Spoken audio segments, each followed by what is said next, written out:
Hi అండి. ఇంకా సత్యమ్మకి ఒంట్లో ఆరోగ్యం కుదుటపడింది, ఇంటికి తీసుకువెళ్ళిపోవచ్చు అనేసి డాక్టర్లు చెప్తారన్నమాట. సత్యమ్మని తీసుకొని బాబీ, అష్టలక్ష్మి డాషు ముగ్గురు కారులో తీసుకుని సత్యమ్మను వస్తూ ఉంటే సత్యమ్మేమో జరిగిన దాన్నంతా తలుచుకొని, ఏంటి శివయ్య మనకి కష్టాలు బాధలు, ప్రతిరోజు ఈ కష్టాలు బాధలతోటే మనకి రోజులన్నీ గడిచిపోతున్నాయి, మన జీవితాల్లో సంతోషాలు రావా అనేసి సత్యమ్మ తెగ బాధపడిపోతూ ఉంటే అప్పుడే బాబీ చెప్తూ ఉంటాడు, చూడు సత్యమ్మ, ఈ రోజు వచ్చిన డేట్ రేపు వస్తుందా, రేపు వచ్చిన డేటు ఎల్లుండి ఉంటుందా చెప్పు, అలాగే వచ్చిన కష్టాలు అలాగే ఉండవు, కొత్త కష్టాలు వస్తూ ఉంటాయి పోతూ ఉంటాయి, అలాగే ఏదో ఒక రోజు మనకు కూడా మంచి రోజులు వస్తాయి అని చెప్పేసి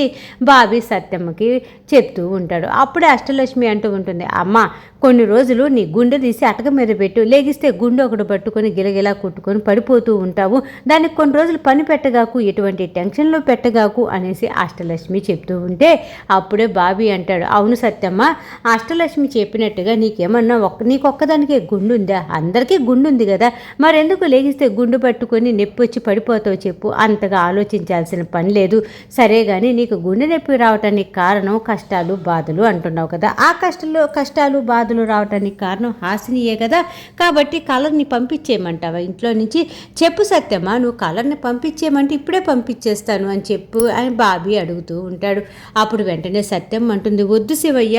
వద్దు, నేను అనవసరంగా డాక్టర్ అమ్మ మీద లేనిపోని నిందలన్నీ వేశాను, పాపం డాక్టర్ అమ్మ మీద కోపం చూపించాను, డాక్టర్ అమ్మ చాలా మంచిది శివయ్య, హాస్పిటల్లో నన్ను ఎంత బాగా చూసుకుందో తెలుసా, ఎంత భయపెట్టు మంచిగా చూసుకోను, పొగిడో తిట్టో మొత్తానికి నా చేత మందు లేపిచ్చేదా, నేను అడిగినవన్నీ తెచ్చిపెట్టేది, అలాగే నాకు భయమని ఇంజక్షన్లో మాటల్లో పెట్టి మరీ ఇంజక్షన్లు వేసి ఇవాళ రోజున నేను కోలుకొని ఇంటికి వచ్చేటట్టుగా చేసింది శివయ్య, అలాంటి మంచి డాక్టర్ అమ్మని అలా అనకూడదు కదా, వద్దొద్దు శివయ్య, మన డాక్టర్ అమ్మ మన ఇంట్లోనే ఉండాలా అనేసి అనగానే అష్టలక్ష్మి డాషు బాబీ ముగ్గురు కలిసి, అబ్బో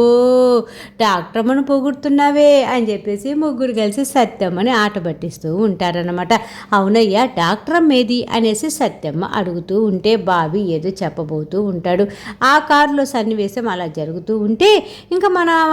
కైలా వచ్చేసి అదేనండి అలియాస్ హాసిని వచ్చి ఆటోలో వెళ్తూ ఉంటుంది. సార్ మీరు చెప్పిన అడ్రస్కే వెళ్తున్నాను సార్, ఇంకొంచెం దగ్గరలో ఉన్నాను సార్, ఇంక వెళ్తున్నాను సార్ అనేసి లాయర్ గంగాధరంతో ఫోన్లో మాట్లాడుకుంటూ హాసిని ఎక్కడికో బయలుదేరి వెళ్తూ ఉంటుంది. అలా ఆటో వెళ్తూ వెళ్తూ వెళ్తూ సడన్గా ఆగిపోతుంది అన్నమాట. ఏంటి ఆటో ఎంత సడన్గా ఆగింది అనేసి ఇలా తుంగి చూసేలోపు ఇంకేముంది, ఎదర మన డీసీపీ సందీప్ సార్ ఉంటాడు కదా, కారులో నుంచి బయట నిలబడి ఆటోకి అడ్డంగా నిలబడతాడనమాట. ఇంకా అలా ఆటోకి అడ్డంగా నిలబడ్డ డీసీపీ సందీప్ సార్ని చూసినటువంటి ఆటో ఆయన ఆటోని ఆపేస్తాడు. ఇంకా హాసిని గబగబా ఆటో దిగి, ఏంటి సార్ మీరు ఇలా అడ్డుగా నిలబడ్డారేంటి అనేసి అనగానే, అబ్బాబ్బాబ్బా హాసిని, ఈ డ్రెస్సులో నువ్వు ఎంత అందంగా ఉన్నావో తెలుసా, అసలే నువ్వు అబ్బా ఈ డ్రెస్సు సూపర్గా ఉన్నారు హాసిని అనేసి అనగానే, సార్ ప్లీజ్ మీరు ఎందుకు ఇక్కడ ఆగారు, మమ్మల్ని ఎందుకు ఆపారో మీరు చెప్పండి సార్, మీరు ఆగితే ఆగారు, మమ్మల్ని ఆపాల్సిన పని ఏంటి, మాకు 1,00,000 పనులు ఉంటాయి, ఆ పనులు చూసుకోవటానికి వెళ్తూ ఉంటాం అని చెప్పేసి హాసిని అనగాని, అలా మాట్లాడు మాకు హాసిని, అయినా ఈ పద్ధతి ఏమన్నా బాగుందో చెప్పు, ఇంత అందగత్తెవి, ఇంత అందం ఉంది నీకు, నువ్వు ఇలా ఆటోల్లో తిరిగితే ఏమన్నా బాగుంటుందా, చక్కగా నాతో ఉన్నావనుకో, నన్ను చేసుకున్నావనుకో పెళ్ళి, నేను బంగ్లాల్లో ఉంచుతా, ఏసీ కార్లలో తిప్పుతా, అడుగు పెట్టినా కూడా నీకు కార్లు ఇవే ఉంటాయి తప్ప ఆ కలర్ గారి దగ్గర ఏముందని, ఆ పెయింట్లు వేసుకునే వాడి దగ్గర ఏముందని లెగిస్తే బాబీ బాబీ బాబీ అనేసి వాడి దగ్గర కష్టాలు పడాల్సిన అవసరం నీకేముంది హాసిని, నేనున్నాను కదా, నన్ను పెళ్లి చేసుకో అనేసి అనగానే, డీసీపీ సార్ నోరు ముయ్యండి, ఇంకా ఎక్కువ మాట్లాడారంటే మీకు మర్యాదగా ఉండదని గట్టిగా అది చెప్తుందన్నమాట. అసలు హాసిని ఇలా మాట్లాడుతుందని ఊహించినటువంటి డీసీపీ సార్ కంగు తింటాడు. ఏంటి హాసిని నువ్వు అనేది అనేసి అనగానే, అవును సార్ మీరు ఇంకెక్కువ మాట్లాడుతున్నారు, నాకు నిశ్చితార్థం కూడా అయ్యింది, నాకు బాబీ గారికి త్వరలోనే మా పెళ్ళి, ఒకసారి మా పెళ్ళి జరగబోతూ ఉంటే మీరు ఏదో ప్లాన్లు చేసి ఏదేదో చేసేసి మొత్తానికి మా పెళ్ళి ఆపారు కదా, ఈసారి మీరు మా పెళ్ళి ఆపలేరు సార్, మీరు మా పెళ్ళి ఆపాలన్నా మీరు బయట ఉండరు, మీరు చేసిన తప్పుల చిట్కాలన్నీ కూడా రెడీ చేస్తున్నాం, వాటి మీద మిమ్మల్ని జైల్లో పెట్టే రోజులు దగ్గరలోకి వచ్చేసాయి, నేను బాబీ గారు కలిసి పెళ్లి కార్డు జైల్లోనే ఇస్తాం, మీరు జైల్లో నుంచి అక్షింతలు కూడా వేస్తారు సార్ అని చెప్పి అనేసి హాసిని అంటూ ఉంటే, హాసిని అలా మాకు హాసిని అని చెప్పేసి సందీప్ అంటూ ఉంటాడు. అప్పుడేమో ఇంకా రెచ్చిపోతూ ఉంటుందన్నమాట హాసిని. చూడండి డీసీపీ సార్, ఆ బాబీ బాబీ కాదు సార్, నా మొగుడు బాబీ ఉన్నాడు కదా, వాడిని పెళ్లి చేసుకుంటా, వాడితోనే పిల్లలు కంటాను సార్ అని చెప్పేసి అనగానే, చూడు హాసిని అలా మాట్లాడొద్దని చెప్పాను కదా, అలా మాట్లాడొద్దు అనేసి అనగానే, అదేంటి సార్ మా ఇద్దరికి ఎంగేజ్మెంట్ కూడా అయిపోయింది, త్వరలోనే మా పెళ్ళి సార్, మిమ్మల్ని హ్యాపీగా జైలుకు పంపించేసి మేము ప్రశాంతంగా పెళ్లి చేసుకుంటాం సార్ అని చెప్పేసి హాసిని చెప్పి, నాకు చాలా పని ఉంది మీరు తప్పుకోండి అని చెప్పేసి వెంటనే సందీప్ సార్ అంటూ ఉంటారు, ఏంటి హాసిని బాబీ గారు ఏ తప్పు చేయలేదని చెప్పేసి బాగా నమ్ముతున్నట్టున్నావు, జానకిని చంపింది వాడే, నేను సాక్ష్యాలతోటి నిరూపించాను కదా, ఇంకా సాక్ష్యాలు తీసుకొని వస్తాను, ఆ బాబీ గారు జైల్లో శిక్ష అనుభవించేటట్టుగా చేస్తాను అని చెప్పేసి అనగానే, బాబీ ఏం తప్పు చేయలేదని నేను నిరూపిస్తాను సార్, తప్పు చేసిన వాళ్ళకి శిక్ష పడుతుంది అని చెప్పేసి ఆటో అతన్ని పిలుస్తుంది. ఆటో అతను వస్తాడు, ఆటో స్టార్ట్ చేస్తాడు, హాసిని ఆటో ఎక్కేసి వెళ్ళిపోతుంది అన్నమాట. ఇంకెక్కడ ఇలా జరుగుతూ ఉంటే స్వరమ్మ హడావిడిగా పని వాళ్ళందరినీ పిలిపించి మీటింగ్ అరేంజ్ చేస్తుంది. రేపు మన ఇంట్లో శాంతి హోమం పూజలు ఉన్నాయి కాబట్టి అందరూ పొద్దున్నే రండి, ఎవరు కేటాయించిన వాళ్ళ పనులు చేయండి, ఎవరు మేము పనికి రాము, మాకు సెలవు కావాలని అడగద్దు, రేపు పూజ ప్రశాంతంగా అయిపోవాలి, అర్థమవుతుందా అనేసి అనగానే కాంతం అంటుందన్నమాట, ఎందుకు మేడం ఇంత సడన్గా మీరు శాంతి పూజ చేపిస్తున్నారు అనేసి అనగానే, ఇంట్లో కొన్ని రోజుల నుంచి ప్రశాంతత లేదు, ఏ విషయం గురించి అయినా సరే ఒకటే టెన్షన్లు కష్టాలు అయినాయి, అందుకే పంతులు గారిని కనుక్కుంటే శాంతి హోమం జరిపించుకోండి అన్నారు, అందుకనే పూజలు రెడీ చేసాం, రేపు అందరూ రండి అనేసి అనగానే అందరూ కూడా ఓకే చెప్పేసి అక్కడి నుంచి వెళ్ళిపోతూ ఉంటే, కాంతమ్మ మర్చిపోయాను, డ్రైవర్ని బండి రెడీ చేయమని చెప్పు, నేను బయటికి వెళ్ళాలి అనేసి స్వరమ్మ కాంతమ్మకు చెప్తుంది. కాంతమ్మ వెళ్ళి డ్రైవర్కి చెప్తుంది. ఇంకా స్వరమ్మ రెడీ అవుతుంది, కారు ఎక్కుతుంది, డ్రైవర్ తీసుకుని వెళ్తూ ఉంటాడనమాట. ఇక్కడ ఇలా జరుగుతూ ఉంటే ఇంకా హాసిని నేరుగా లాయర్ గంగాధరం ఇంటి దగ్గరికి వెళ్తుంది ఆటోలో. ఇంకా అప్పుడే గంగాధరం సార్ టీ పెడుతూ ఉంటారనమాట. హాసిని గుమ్మం దగ్గర నిలబడి, సార్ నేను లోపలికి రావచ్చా అనేసి అనగానే, అమ్మ హాసిని రామ్మ లోపలికి వచ్చి కూర్చో, ఇప్పుడే వస్తున్నా అని చెప్పేసి 2 కప్పుల్లో టీ రెడీ చేసుకొని తీసుకువెళ్ళి హాసినికి ఇస్తాడు. ఈ డీసీపీ వల్ల అసలే తలనొప్పి వచ్చింది కదా హాసినికి. గంగాధరం సార్ టీ ఇవ్వగానే ఒక కుక్క అలా తాగి, అబ్బా సార్ ఏంటి సార్ ఈ టీ ఎలా ఉన్నాయి, అసలు వీటిని టీ అని ఎలా అంటారు సార్, అసలు మీరు ఎలా తాగలుగుతున్నారు సార్ అని చెప్పేసి అంటూ ఉంటే, అయ్యో హాసిని దేన్నైనా సరే మనం బాగున్నాయి, ఇవి అసలు నిజంగా చాలా అమృతంలాగా ఉన్నాయని ఫీల్ అయ్యామనుకో, ఎలాంటి వస్తువైనా టేస్ట్గా అనిపిస్తుంది, హ్యాపీగా తింటాము తాగుతాము, ఎందుకంటే మనకు వచ్చిన వరకే మనం చేయగలం కదా, నాకు వచ్చింది ఇదే, ఒకరి మీద ఆధారపడే బదులు నాకు వచ్చిన దాన్ని చేసుకొని తాగటం బెస్ట్ కదా, నేను ఇలాగే అలవాటయ్యింది, ఇలాగే తాగుతుంటాను అనేసి అనగానే, భలే వాళ్ళు సార్ మీరు అని చెప్పేసి గంగాధరం హాసిని ఇద్దరు నవ్వుకుంటూ ఉంటారు. అప్పుడే అడుగుతూ ఉంటుంది, ఎంతవరకు వచ్చింది సార్ మన కేసు అనగానే, ఇంకా వచ్చింది, ప్రూఫ్స్ కూడా చాలా వరకు తీసుకున్నాను, ఈ ప్రూఫ్స్ కోర్టులో పెట్టి మొత్తానికి ఈరోజు రాత్రికి ఆ సందీప్ని అరెస్ట్ అయ్యేటట్టుగా చేస్తాము, ఆ సందీప్ మీద కేసు పెట్టామనుకో అరెస్ట్ చేస్తారు, అప్పుడు మిగతాది మనం ఏం చేయాలో అది ఆలోచిద్దాం అని చెప్పేసి గంగాధరం ప్లాన్ అంతా కూడా హాసినికి చెప్తూ ఉంటే, సార్ సూపర్గా ప్లాన్ చేశారు సార్, ఈ విధంగానే మనం చేద్దాం, ఆ డీసీపీ తప్పు చేశాడని మనం నిరూపించాలి సార్ అనేసి అనగానే, కన్ఫామ్గా ఆ డీసీపీయే ఇదంతా చేశాడు అనేసి చెప్తూ ఉంటే, నేను నమ్మలేకపోతున్నాను సార్, ఆ డీసీపీ సార్ ఇంత చేస్తాడని అనగానే, ఎవరు నమ్ముతారు చెప్పండి అనేసి ఇద్దరు మాట్లాడుకుంటూ ఉంటారు. హాసిని అంటుంది, సరే సార్ కేసు గురించి అయిపోయింది కదా, ఇప్పుడు మీ ఫ్యామిలీ సంగతులు చెప్పండి సార్, అసలు మీ ఫ్యామిలీ ఏంటి, మీరు ఎక్కడి నుంచి వచ్చారు, మీ పిల్లలు ఎంతమంది అనేసి అన్నీ అడుగుతూ ఉంటే గంగాధరం సార్ చెప్తూ ఉంటాడు, నా గురించి చెప్పడానికి ఏమీ లేదు అనేసి అయితే నేను చెప్పలేను, ఎందుకంటే చెప్పడానికి చాలా ఉంది, కాకపోతే ఇప్పుడు చెప్పను, బాబీ నువ్వు నేను ముగ్గురం కలిసి నేను పెడుతున్నటువంటి టీ తాగుతూ, సార్ మీరు పెట్టిన టీ సూపర్గా ఉన్నాయి సార్ అనేసి నన్ను ఎప్పుడైతే పొగుడుతావో అప్పుడే నాకు గతం అంతా చెప్తా సరేనా అనేసి నవ్వుకుంటూ చక్కగా టీ తాగుతారు. ఇక్కడ ఇలా జరుగుతూ ఉంటే స్వరమ్మ కారులో వస్తూ ఉంటుంది కదా, సత్యమ్మ ఇంటి దగ్గరగా వస్తూ ఉంటుంది అనమాట. ఇంకా సత్యమ్మని ఇంటికి తీసుకొని వచ్చారు కదా, హాస్పిటల్లో ఉన్నన్ని రోజులు కూడా నాకు ఆవకాయ అన్నం పెట్టండి, నాకు పెరుగులో ఆవకాయ వేసి పెట్టండి అనేసి అడుగుతూ ఉండేది కదా, కాబట్టి ఇంటికి రాగానే రాగానే బాబీ చక్కగా ఒక గిన్నెలో నెయ్యి ఆవకాయ పెరుగు పక్కన పెట్టి, సత్యమ్మ ఇన్ని రోజులు కూడా ఆవకాయ అన్నం పెట్టండి అనేసి అడిగావు కదా, నీకోసం ఆవకాయ అన్నం కలుపుకొని వచ్చారా, తిందు అని చెప్పేసి చక్కగా ముద్దలు కలిపి సత్యమ్మకి నోట్లో పెడుతూ ఉంటాడు. సత్యమ్మ తింటూ ఉంటుందన్నమాట. ఒక పక్క డాషు విసురుతూ ఉంటాడు. అష్టలక్ష్మి మంచినీళ్ళ గ్లాస్ తోటి రెడీగా ఉంటుంది. వీళ్ళందరినీ చూసి నిజంగా సత్యమ్మ చాలా సంతోషపడిపోతూ ఉంటుంది. నాకు ఎంత సంతోషంగా ఉందో తెలుసా శివయ్య, మీరందరూ ఇలాగ నా కోసం మేమున్నామని చెప్పేసి మీరు నాకు ధైర్యం ఇవ్వటం, నిజంగా ఇదంతా చూస్తూ ఉంటే నాకు నిజంగా కన్నుల పండుగలాగా ఉందయ్యా, నా జీవితానికి ఇది చాలయ్యా అని చెప్పేసి సత్యమ్మ తెగ ఆనందపడిపోతూ ఉంటుందన్నమాట. ఇంకా అప్పుడే స్వరమ్మ వస్తుంది. స్వరమ్మ రాగానే సత్యమ్మ గబగబా కూర్చున్నదల్లా లెగిసి నిలబడుతుందన్నమాట. రెండమ్మగారు రండి అనేసి అంటూ ఉంటే, సత్యమ్మ నువ్వు హాస్పిటల్లో ఉన్నా కూడా నేను చూడటానికి రాలేకపోయాను, నన్ను క్షమించు సత్యమ్మ అనేసి అనగానే, మీరు పెద్దవాళ్ళ అమ్మగారు నన్ను క్షమించమని అడుగుతారేంటి అని చెప్పేసి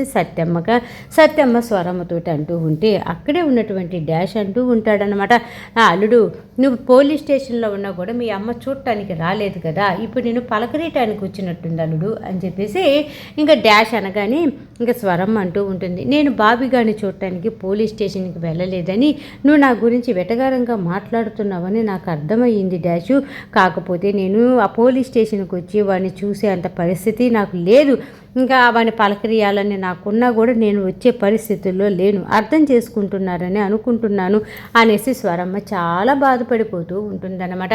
అప్పుడే సత్యమ్మ అంటూ ఉంటుంది, అమ్మగారు కూర్చోండి అమ్మగారు అనేసి అనగానే ఇంకా బాబీ స్టార్ట్ చేస్తాడు, ఏంటమ్మా మేడం ఏంటి ఎలా వచ్చారు, అయినా మీరు మా ఇంటికి రాకూడదు అమ్మా మేడం, ఎందుకంటే మీరు కోటీశ్వర్లు, మీరు పెద్ద పెద్ద బంగ్లాలలో ఉంటారు, పెద్ద పెద్ద కార్లలో తిరుగుతారు, మీరు మా ఇంట్లో ఉండలేరు, మా అన్ని ఇరుకు గదులు, మహా అయితే 1-2 రూముల్లో మేము అందరం కలిసే ఉంటాం, అందరం కలిసే తింటాం, అందరం కలిసే పడుకుంటాం, మా లాంటి ఇళ్లలో మీరు ఎలా ఉండగలుగుతారు, కాబట్టి మీరు మా లాంటి ఇళ్ళకి రాకూడదమ్మా మేడం అని చెప్పేసి అనగానే, ఒరే బాబీ అలా మాట్లాడతావేంట్రా, అమ్మ మేడం అంటావేంట్రా, అమ్మ అని పిలవరా అనేసి అనగానే,